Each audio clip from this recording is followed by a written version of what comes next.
창, 무너진 밤, 배신의 시작. 새벽 3시에 서울 외곽순환도로는 텅 비어 있었습니다. 가로등 불빛이 아스팔트 위에 차갑게 내려앉았고 겨울바람이 방음벽을 타고났게 울부짖었습니다.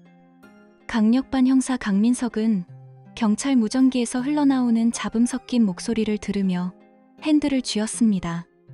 509 구역 과속 차량 추적 중. 검은색 제네시스 번호판 확인 중. 민석은 가속 페달을 밟았습니다.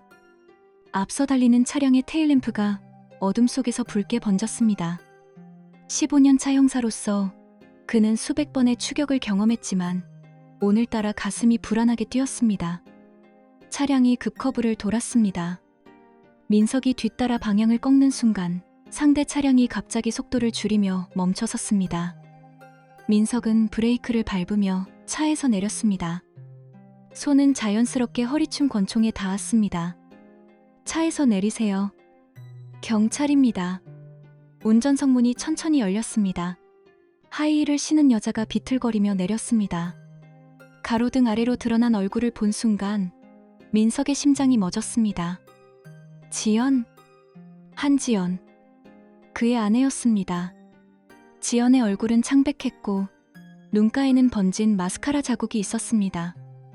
그녀는 민석을 보자 온몸을 떨었습니다. 민석아, 무슨 일이야? 왜 이 시간에 여기서? 민석이 차량에 가까이 다가가려는 순간 조수석 문이 열렸습니다. 정장 차림의 남자가 내렸습니다. 백도현. 서울 남부를 장악한 폭력 조직의 보스였습니다. 민석은 그의 얼굴을 알았습니다. 수년간 검거하려 했지만 번번이 실패한 인물이었습니다. 도현은 여유로운 미소를 지으며 민석을 바라봤습니다. 강 형사님, 이런 곳에서 뵙네요. 백도현. 민석의 목소리가 낮게 가라앉았습니다. 그의 눈이 차량 뒷좌석으로 향했습니다. 작은 몸이 시트에 웅크린 채 잠들어 있었습니다. 분홍색 토끼 인형을 안고 있는 6살 딸 루나였습니다. 루나가 왜? 아, 애기 잘 자고 있더라고요. 귀엽던데. 도연이 품에서 권총을 꺼내 민석을 겨눴습니다. 차가운 금속이 가로등 빛에 반짝였습니다. 민석은 본능적으로 자신의 총을 빼려 했지만 도연이 먼저 방아쇠에 손을 걸었습니다. 움직이지 마세요, 형사님. 오늘은 그냥 돌아가는 게 좋을 겁니다. 도연아, 제발. 지연이 떨리는 목소리로 말했습니다. 이러지 말자. 입 닥쳐. 도연의 목소리가 차갑게 식었습니다. 지연은 고개를 떨구고 눈물을 흘렸습니다. 민석은 천천히 두 손을 들었습니다. 상황을 파악해야 했습니다. 왜 아내가 조직 보스와 함께 있는지, 왜 딸이 뒷좌석에 있는지. 지연, 설명해줘. 뭐가 어떻게 된 거야? 지연은 대답하지 못했습니다. 그녀는 그저 입술을 깨물며 민석을 피했습니다. 도연이 느릿하게 민석에게 다가왔습니다. 형사님, 아무 일 없던 것처럼 사세요. 오늘 여기서 본 건 다 잊으시고. 그럼 모두가 편할 겁니다. 내 딸을 내려놔. 딸은 엄마랑 같이 갈 겁니다. 당신이 참견할 일 아니에요. 민석의 손이 주먹으로 쥐어졌습니다. 피가 온몸을 타고 끓어올랐습니다. 지연은 울먹이며 차에 올라탔습니다. 도연이 조수석에 앉았고 엔진이 다시 울렸습니다. 민석은 차를 막으려 했지만 도연이 창밖으로 총을 겨눴습니다. 비키세요. 차가 출발했습니다. 민석은 달려가 자신의 차에 올라탔습니다. 무전기를 잡고 외쳤습니다. 본부 509 지역. 인질 상황 발생. 지원 요청. 앞차가 급가속했습니다. 민석은 뒤를 쫓았습니다. 도로는 곡선을 이루며 어둠 속으로 이어졌습니다. 총성이 울렸습니다. 민석의 앞유리에 금이 갔습니다. 그는 핸들을 꺾었지만 타이어가 펑하고 터졌습니다. 차가 중앙 분리대를 들이받았습니다. 에어백이 터지며 민석의 시야가 하얗게 변했습니다. 그는 비틀거리며 차 밖으로 나왔습니다. 멀리서 제네시스의 테일램프가 사라지는 게 보였습니다. 도로 위에는 분홍색 토끼 인형만이 떨어져 있었습니다. 루나의 인형이었습니다. 인형의 귀에는 붉은 얼룩이 묻어 있었습니다. 민석은 인형을 집어들었습니다. 손이 떨렸습니다. 무릎이 꺾였습니다. 루나. 사이렌 소리가 멀리서 들려왔습니다. 하지만 민석의 귀에는 아무것도 들리지 않았습니다. 그는 인형을 가슴에 꽉 안고 주저앉았습니다. 새벽의 차가운 바람이 그의 뺨을 때렸지만 그는 눈물도 흘리지 못했습니다. 세상이 무너지는 소리만이 그의 머릿속을 채웠습니다. 그림자 속의 진실, 진실 추적. 사흘이 지났습니다. 민석은 직무정지 통보를 받았습니다. 과잉 대응, 무단 추격, 증거 불충분. 서류에는 그렇게 적혀 있었습니다. 서장은 그를 불러 말했습니다. 강 형사, 개인적인 일과 직무를 분리하지 못하면 더 이상 배지를 달 수 없네. 민석은 대꾸하지 않았습니다. 배지를 책상 위에 내려놓고 나왔습니다. 복도를 지나는 동료들의 시선이 따가웠습니다. 동정이 아니라 경멸이었습니다. 그는 그들의 수군거림을 들었습니다. 아내한테 배신당한 형사라더라. 딸까지 데려갔다며? 쪽팔려서 어떻게 이래. 민석은 주먹을 쥐었지만 참았습니다. 분노는 나중을 위해 아껴둬야 했습니다. 그는 집으로 돌아왔습니다. 조용한 아파트는 이제 무덤처럼 느껴졌습니다. 루나의 장난감이 거실 한쪽에 놓여 있었고 지연의 향수 냄새가 희미하게 남아 있었습니다. 민석은 소파에 앉아 루나의 인형을 내려다봤습니다. 인형의 귀에 묻은 핏자국은 아직도 선명했습니다. 그는 전화를 꺼냈습니다. 지연의 번호로 전화했습니다. 신호음이 길게 울렸지만 받지 않았습니다. 문자를 보냈습니다. 루나는 괜찮아? 제발 답해줘. 답은 오지 않았습니다. 민석은 노트북을 열었습니다. 지연의 계좌 내역을 추적했습니다. 경찰 시스템에 접근 권한은 없었지만 15년간 쌓아온 인맥이 있었습니다. 파트너 이정우가 몰래 자료를 보내왔습니다. 형, 이거 조심해. 들키면 나도 끝이야. 민석은 파일을 열었습니다. 지연의 계좌에는 6개월 전부터 수상한 입금 내역이 있었습니다. 매달 500만 원씩 출처는 B.D. 홀딩스라는 페이퍼 컴퍼니였습니다. 민석은 그 이름을 본 순간 깨달았습니다. 백도윤. 백도연의 이니셜이었습니다. 6개월 전부터 민석은 달력을 떠올렸습니다. 6개월 전 지연은 부동산 일을 시작한다고 말했습니다. 새로운 프로젝트에 참여한다고 돈을 많이 벌 수 있다고 말했습니다. 민석은 믿었습니다. 아내를 의심할 이유가 없었습니다. 그는 지연의 사무실 서랍을 뒤졌습니다. 각종 계약서와 명함이 나왔습니다. 그중 하나가 눈에 띄었습니다. 인천항 근처 폐공장 주소가 적힌 메모였습니다. 메모 뒷면에는 지연의 필체로 적힌 문장이 있었습니다. 이번 주 금요일 도현 오빠와 최종 확인. 도현 오빠. 민석은 메모를 구겨쥐었습니다. 손이 떨렸습니다. 다음 날 민석은 지연의 친구 박서진을 찾아갔습니다. 서진은 카페 테라스에서 그를 기다리고 있었습니다. 그녀는 민석을 보자 불편한 표정을 지었습니다. 오빠, 나한테 왜? 지연이 어디 있어? 모르겠어요. 연락 안 돼요. 거짓말하지 마.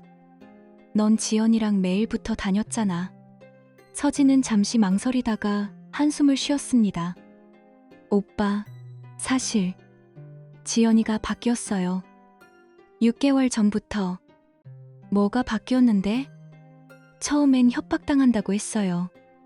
도연이라는 사람이 과거빈 문제로 압박한다고. 근데 시간이 지나니까 달라졌어요. 그 사람한테 빠져들더라고요. 민석의 얼굴이 굳었습니다. 계속해. 지연이가 말했어요. 오빠는 집에만 있고 돈도 안 벌고 루나한테만 매달린다고.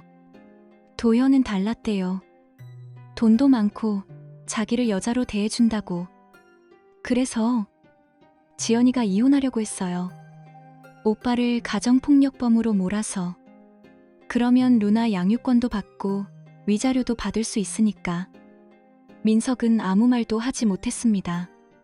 가슴이 무너지는 것 같았습니다. 서진이 조심스럽게 말을 이었습니다. 근데 오빠가 경찰이라서 도현이 조심하래요. 그래서 루나를 데려간 거예요. 보험이라고. 보험? 오빠가 추격하지 못하게. 루나만 있으면 오빠는 절대 못 움직일 거라고. 민석은 자리에서 일어났습니다. 더 이상 들을 수 없었습니다. 서진이 그의 팔을 붙잡았습니다. 오빠, 미안해요. 근데 지연이도 처음엔 정말 힘들어했어요. 민석은 그녀의 손을 뿌리쳤습니다. 그게 변명이 돼? 그는 카페를 나왔습니다. 거리의 소음이 귀에 들리지 않았습니다. 그는 차에 올라 메모지를 꺼냈습니다. 인천항 폐공장 주소. 그곳에 답이 있을 것입니다. 그날 밤 민석은 감찰계 형사 최윤서에게 전화했습니다. 윤서는 그의 후배였고 유일하게 믿을 수 있는 사람이었습니다. 형, 무슨 일이에요? 윤서야, 백도현 추적 중이지? 네, 근데 증거가 없어서. 내가 증거 찾아줄게. 대신 나 도와줘. 형, 지금 직무정지 상태잖아요. 들키면 상관없어. 내 딸 찾는 거야. 윤서는 잠시 침묵했습니다. 그리고 말했습니다. 알겠습니다. 뭐가 필요하세요? 민석은 주소를 알려줬습니다. 윤서가 대답했습니다. 그곳, 도연의 자금 세탁 거점으로 의심되는 곳이에요. 하지만 영장이 없어서 못 들어갔어요. 영장 없이 들어갈 거야. 형, 그건. 윤서야. 민석의 목소리가 낮게 가라앉았습니다. 난 이미 형사 아니야. 이젠 그냥 아버지야. 윤서는 더 이상 말리지 않았습니다. 민석은 전화를 끊고 창밖을 바라봤습니다. 밤하늘에는 별 하나 없었습니다. 그는 루나의 인형을 꺼내들었습니다. 작고 부드러운 토끼 인형. 루나가 매일 밤 안고 자던 인형. 루나야, 아빠가 꼭 데려올게. 그의 눈빛이 차갑게 식어갔습니다. 분노는 이제 계획이 되었습니다. 그는 노트에 적기 시작했습니다. 폐공장 구조, 진입 경로, 비상 탈출구. 모든 것을 준비했습니다. 복수는 이제 시작이었습니다. 장, 피해 고백, 절정과 희생. 인천항 폐공장은 녹슨 철골과 깨진 유리창으로 뒤덮여 있었습니다. 민석은 새벽 4시에 도착했습니다. 윤서가 보내준 공장 도면을 머릿속에 그렸습니다. 후문, 2층 사무실, 지하 창고. 루나가 있을 가능성이 높은 곳은 지하였습니다. 민석은 담장을 넘었습니다. 경비는 없었습니다. 도연은 자신이 안전하다고 믿었습니다. 그것이 그의 실수였습니다. 공장 내부는 어둡고 축축했습니다. 민석은 손전등을 켜지 않았습니다. 눈이 어둠에 적응했습니다. 복도를 따라 걸었습니다. 멀리서 목소리가 들렸습니다. 형님, 그 형사 아직도 찾아다니나요? 신경 쓰지 마. 직무정지 당했어. 이제 아무것도 못해. 도연의 목소리였습니다. 민석은 벽에 붙어 귀를 기울였습니다. 그래도 불안한데요. 경찰이잖아요. 경찰이 뭐가 무서워? 우리 뒤에 누가 있는데. 국장님도 판사님도 다 우리 편이야. 웃음소리가 터졌습니다. 민석은 주먹을 쥐었습니다. 부패의 냄새가 코를 찔렀습니다. 그는 지하로 내려가는 계단을 발견했습니다. 철문이 잠겨 있었습니다. 민석은 공구를 꺼내 자물쇠를 풀었습니다. 문이 삐걱거리며 열렸습니다.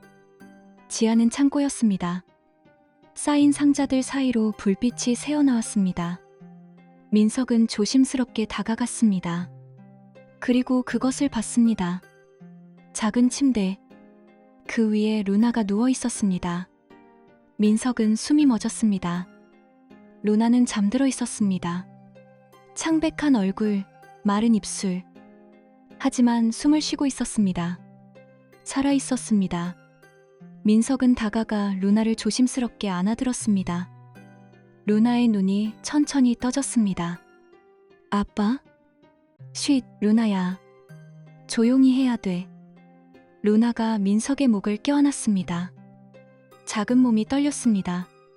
무서웠어. 이제 괜찮아. 아빠가 왔어.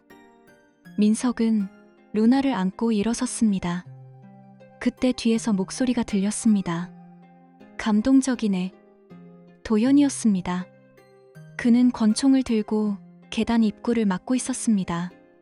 뒤에는 조직원 3명이 서 있었습니다. 강 형사님, 여기까지 올 줄은 몰랐는데. 민석은 루나를 내려놓고 앞으로 나섰습니다.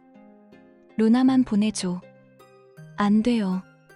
이해는 보험이거든요. 보험? 당신이 조용히 사는 동안은 이해도 살아요. 근데 당신이 덤비면. 도연이 총을 루나에게 겨눴습니다. 민석의 온몸이 굳었습니다.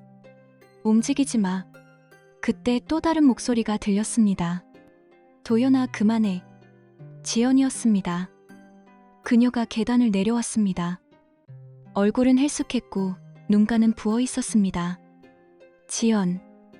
민석이 그녀의 이름을 불렀습니다. 지연은 고개를 돌렸습니다. 미안해, 민석아. 정말 미안해. 지금 미안하다고 하면 뭐가 달라져? 나도 몰랐어. 이렇게 될 줄은. 도연이 비웃었습니다. 야, 한지연. 지금 무슨 연극이야? 당신이 원했잖아. 이혼하고 돈 받고 나랑 살자고. 지연의 얼굴이 창백해졌습니다. 나는 루나를 이렇게까지 하려던 게 아니었어. 그럼 뭐? 양육권만 뺏으려고. 도연의 목소리가 차갑게 식었습니다. 이제 와서 착한 엄마 코스프레는 집어치워. 넌 이미 공범이야. 민석은 지연을 바라봤습니다. 그녀의 눈에는 후회와 두려움이 가득했습니다. 하지만 그것은 변명이 될 수 없었습니다. 도연이 총을 민석에게 돌렸습니다. 자, 이제 끝낼까요? 여기서 다 죽이고 가스 폭발 사고로 처리하면 돼요. 나만 죽여. 지연이랑 루나는 보내줘. 왜 내가 당신 말을 들어야 하는데? 민석은 한 걸음 다가갔습니다. 내가 증거 모았어. 당신 계좌, 부동산 거래, 뇌물 명단. 다 윤서한테 넘겼어. 나 죽으면 24시간 안에 검찰로 넘어가. 도연의 표정이 굳었습니다. 허세 부리지 마. 시험해 볼래? 민석은 주머니에서 USB를 꺼냈습니다. 도연이 손을 뻗었습니다. 민석은 USB를 바닥에 던졌습니다. 도연이 잠깐 시선을 돌린 순간 민석이 움직였습니다. 그는 도연의 팔을 잡아 비틀었습니다. 총이 바닥에 떨어졌습니다. 조직원들이 달려들었습니다. 민석은 한 명의 턱을 가격했습니다. 또 한 명의 무릎을 걷어찼습니다. 하지만 수적으로 불리했습니다. 등 뒤에서 둔탁한 충격이 왔습니다. 민석이 무릎을 꿇었습니다. 도연이 총을 집어들고 민석의 머리에 겨눴습니다. 끝이야, 형사님.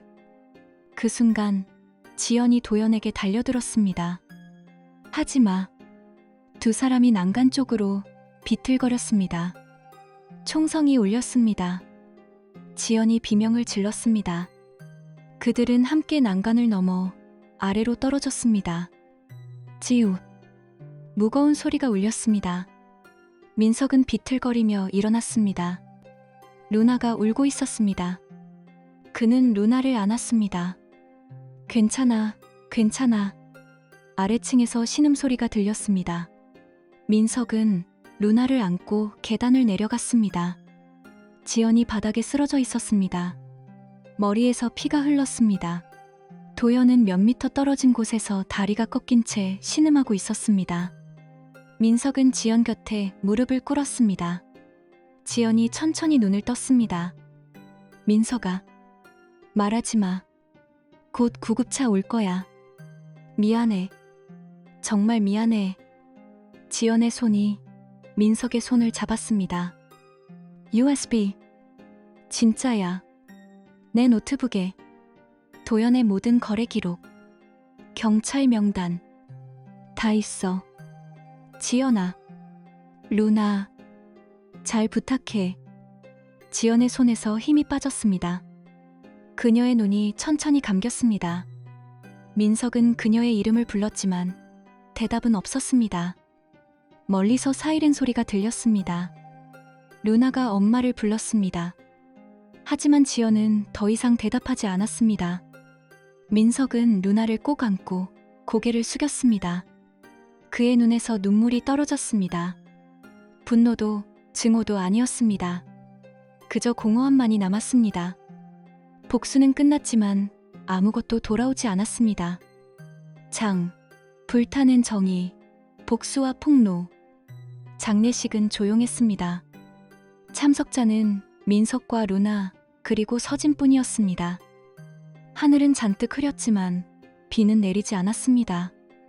민석은 지연의 영정 앞에 섰지만 아무 말도 하지 못했습니다. 루나가 그의 손을 잡았습니다. 아빠, 엄마 어디 갔어? 엄마는 멀리 갔어. 언제 와? 민석은 대답하지 못했습니다. 루나의 눈에는 아직 이해할 수 없는 슬픔이 어려 있었습니다. 장례식이 끝나고 윤서가 찾아왔습니다. 그는 봉투를 건넸습니다.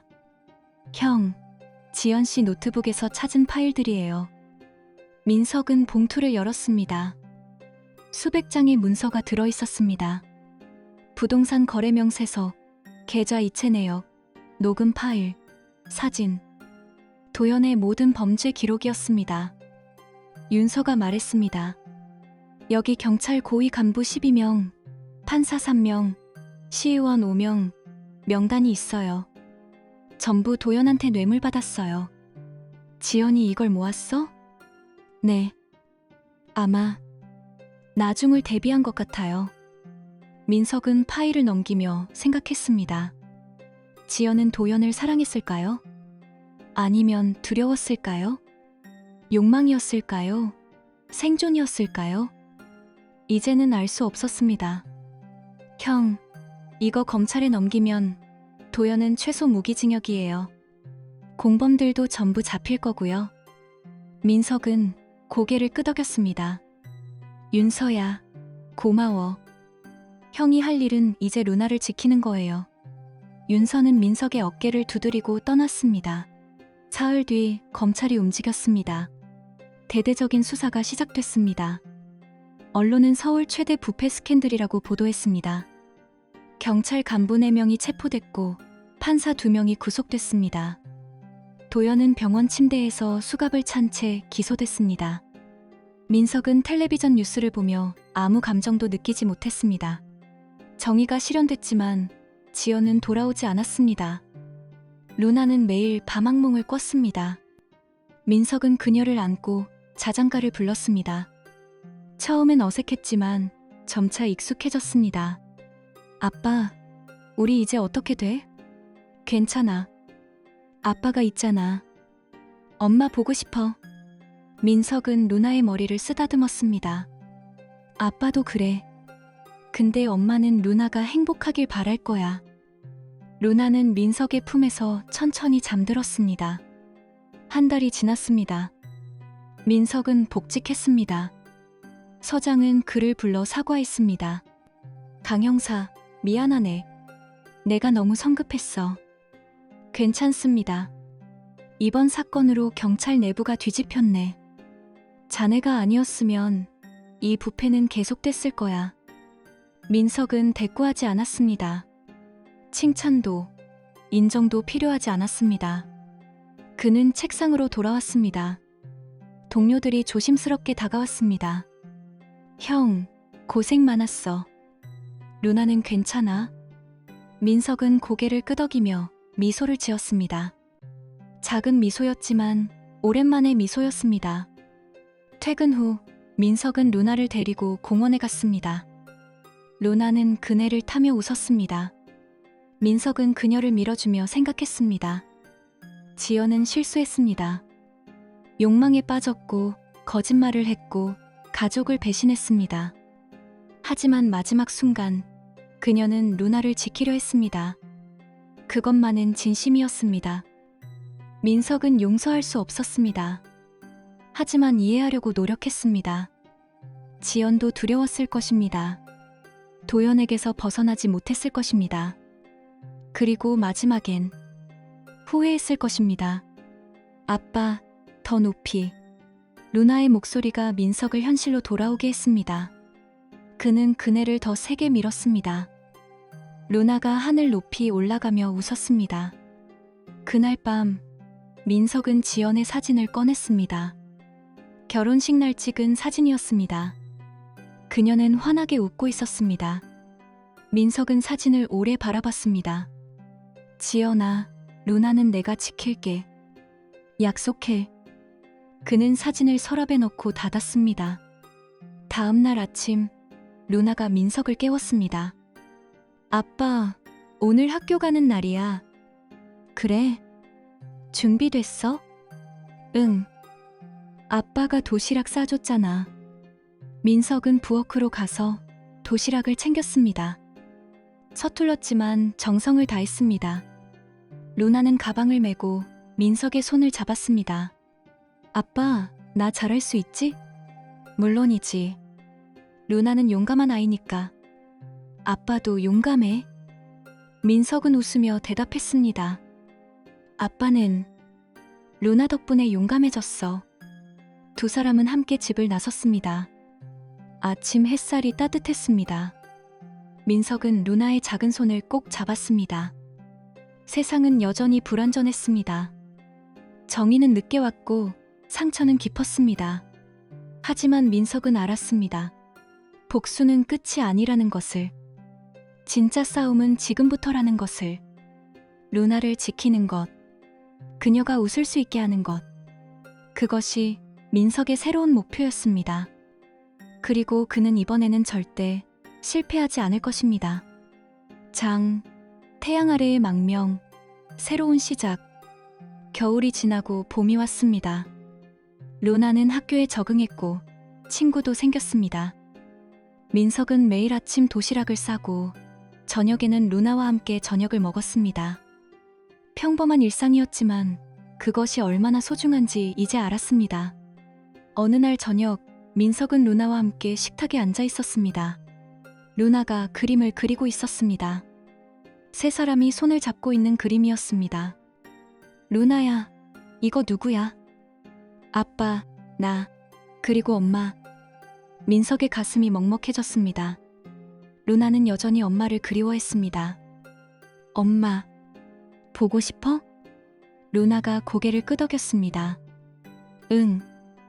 근데 엄마는 하늘에서 우릴 지켜보고 있대. 선생님이 그랬어. 민석은 루나의 머리를 쓰다듬었습니다. 맞아. 엄마는 항상 루나를 사랑해. 아빠도. 아빠는 당연하지. 루나가 환하게 웃었습니다. 민석도 따라 웃었습니다. 그 순간 현관 초인종이 울렸습니다. 민석은 문을 열었습니다. 낯선 남자가 서 있었습니다. 정장을 입었고 선글라스를 끼고 있었습니다. 강민석 형사님이신가요? 누구십니까? 남자는 선글라스를 벗었습니다. 차갑고 날카로운 눈빛이었습니다. 제 이름은 미겔입니다. 백도진 씨의 대리인입니다. 민석의 몸이 긴장했습니다. 백도진, 도연의 형이자 해외 카르텔과 연결된 인물이었습니다. 무슨 일이십니까? 들어가서 얘기하죠. 민석은 루나에게 방으로 들어가라고 했습니다. 루나는 불안한 표情으로 방문을 닫았습니다. 미겔이 소파에 앉았습니다. 형사님, 동생이 죽었더군요. 교도소에서 자살했다고 들었습니다. 자살? 미겔이 비웃었습니다. 형사님도 잘 아시잖아요. 그건 자살이 아니었어요. 민석은 침묵했습니다. 도현의 죽음. 공식적으로는 자살이었지만 민석은 알았습니다. 누군가가 입을 막았다는 것을. 형사님이 흘린 정보 덕분에 동생은 죽었어요. 조직에 협조한다는 가짜 정보. 증거 있습니까? 미겔은 웃었습니다. 증거는 필요 없어요. 우린 그냥 알 뿐이죠. 그래서 왜 왔습니까? 파일 말이에요. 동생이 모은 파일.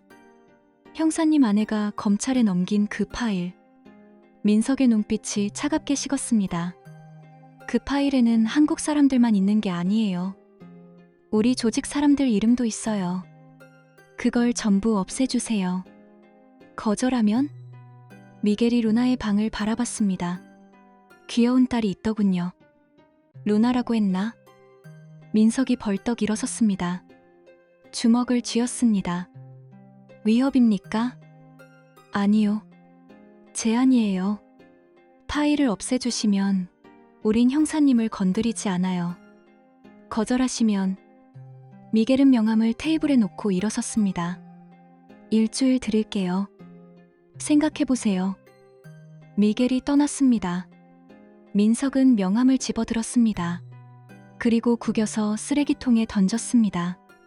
그날 밤 민석은 잠을 이루지 못했습니다. 윤서에게 전화했습니다. 형, 무슨 일이에요? 윤서야, 만나자. 다음 날 두 사람은 한강 둔치에서 만났습니다. 민석은 미겔의 방문을 얘기했습니다. 형, 파일은 이미 검찰에 있어요. 못 없애요. 알아. 근데 루나가 위험해. 윤서는 잠시 침묵했습니다. 형, 도망쳐야 돼요. 어해? 경찰이 24시간 보호해줄 수 없어요. 카르텔은 달라요. 걔들은 시간이 얼마나 걸리든 목표를 포기하지 않아요. 민석은 한숨을 쉬었습니다. 어디로 가? 멀리요. 아주 멀리. 그리고 새 삶을 사세요. 형사를 그만두라고? 아니요. 아버지로 사세요. 민석은 강물을 바라봤습니다. 흐르는 물은 멈추지 않았습니다. 일주일 뒤 민석은 루나와 함께 부산항에 있었습니다. 가방 2개와 현금이 전부였습니다. 윤서가 마련해준 밀항선이 기다리고 있었습니다. 아빠, 우리 어디 가? 여행 가는 거야. 언제 돌아와? 민석은 대답하지 못했습니다. 그는 루나의 손을 잡고 배에 올랐습니다. 배는 밤바다를 가로질러 남쪽으로 향했습니다. 민석은 갑판에 서서 한국의 불빛이 멀어지는 것을 바라봤습니다. 지연의 얼굴이 떠올랐습니다. 동료들의 얼굴도 떠올랐습니다. 하지만 그는 돌아볼 수 없었습니다. 사흘 뒤 배는 필리핀 작은 해안 마을에 도착했습니다. 민석은 루나와 함께 내렸습니다. 뜨거운 햇살이 얼굴을 때렸습니다. 아빠, 여기 더워. 그래, 여긴 따뜻한 곳이야. 민석은 현지인의 도움으로 작은 집을 얻었습니다. 그는 강민수라는 새 이름으로 살기 시작했습니다. 루나도 강누나에서 루나캉이 되었습니다. 첫 달은 힘들었습니다. 언어도 문화도 낯설었습니다. 하지만 루나는 빠르게 적응했습니다. 민석은 마을 식당에서 일했습니다. 설거지부터 시작했지만 불평하지 않았습니다. 밤마다 민석은 루나와 함께 해변을 걸었습니다. 별이 쏟아질 듯 밝았습니다. 아빠, 여기 예쁘다. 그치? 우리 계속 여기 살까? 민석은 루나를 안아들었습니다. 그래, 여기서 살자. 약속? 약속. 1년이 지났습니다. 루나는 현지 학교에 다녔고 영어와 따갈로그어를 배웠습니다. 민석은 식당 주방장이 되었습니다. 손님들은 그를 민이라고 불렀습니다. 어느 일요일 아침, 민석과 루나는 함께 해변에 앉아 있었습니다. 해가 수평선 너머로 떠올랐습니다. 주황빛 하늘이 바다를 물들였습니다. 아빠, 행복해? 민석은 루나를 바라봤습니다.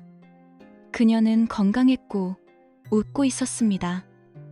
응, 아빠는 행복해. 나도 행복해. 루나가 민석의 손을 잡았습니다. 아빠, 여기서 영원히 살자. 민석은 웃으며 대답했습니다. 그래, 여긴 이제 우리 집이야. 파도가 밀려왔다. 밀려갔습니다. 민석은 과거를 떠올렸습니다. 지연, 도현, 배신, 복수. 모든 것이 멀게 느껴졌습니다. 상처는 아직 남아 있었지만 더 이상 아프지 않았습니다. 그는 루나와 함께 새로운 삶을 배우고 있었습니다. 용서하는 법, 놓아주는 법, 그리고 다시 사랑하는 법. 민석은 하늘을 올려다봤습니다. 구름 한 점 없이 맑았습니다. 그는 작게 속삭였습니다. 지연아, 루나는 잘 크고 있어. 걱정 마. 바람이 불었습니다. 따뜻하고 부드러운 바람이었습니다. 루나가 일어나 바다를 향해 뛰었습니다. 아빠, 빨리 와. 민석은 일어나 루나를 따라갔습니다. 두 사람은 파도를 맞으며 웃었습니다. 새로운 아침이 밝았습니다. 과거는 끝났고 미래는 시작되었습니다. 그리고 민석은 알았습니다. 진정한 복수는 증오가 아니라 행복이라는 것을. 가장 큰 승리는 다시 웃을 수 있게 되는 것이라는 것을. 태양은 높이 떠올랐고 두 사람의 그림자는 길게 모래 위에 드리워졌습니다.